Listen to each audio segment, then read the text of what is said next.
Hello, അപ്പോൾ ഇന്നൊരു long night flight ആയിരുന്നു കേട്ടോ. കൊച്ചി ടു കുവൈറ്റ് 5 മണിക്കൂർ 10 മിനിറ്റ് ഉണ്ടായിരുന്നു ഇന്നത്തെ ഫ്ലൈറ്റ് ഡ്യൂറേഷൻ വന്നിട്ട്. അങ്ങനത്തെ ഞങ്ങൾ കുവൈറ്റ് ലാൻഡായിട്ട് ഹോട്ടലിലേക്ക് പൊയ്ക്കൊണ്ടിരിക്കുവാണ്.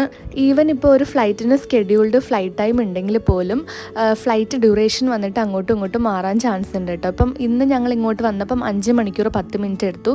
കഴിഞ്ഞ തവണ വന്നപ്പോൾ 4 മണിക്കൂർ 30 മിനിറ്റ് എടുത്തുള്ളൂ. അപ്പോൾ അങ്ങോട്ടും ഇങ്ങോട്ടും ടൈമിൽ വ്യത്യാസം വരും, അതായത് ഡ്യൂറേഷനിൽ വ്യത്യാസം വരും. അപ്പോൾ ഇതേപോലെ സെയിം റൂട്ടുള്ള ഫ്ലൈറ്റിൻ്റെ ഡ്യൂറേഷനിലും ടൈമിലൊക്കെ വ്യത്യാസം വരുന്നതിൻ്റെ കാരണം പല ഫാക്ടേഴ്സ് ആയിരിക്കും കേട്ടോ. ഫോർ എക്സാമ്പിൾ ഇപ്പോൾ വെതർ കണ്ടീഷൻസ് കാരണം ഫ്ലൈറ്റിൻ്റെ സ്പീഡും ഡ്യൂറേഷനും അഫക്റ്റ് ചെയ്യും. പിന്നെ എയർ ട്രാഫിക് കൺട്രോൾ റെസ്ട്രിക്ഷൻസ് ഉണ്ടാവും, കൺജഷൻസ് ഉണ്ടാവും.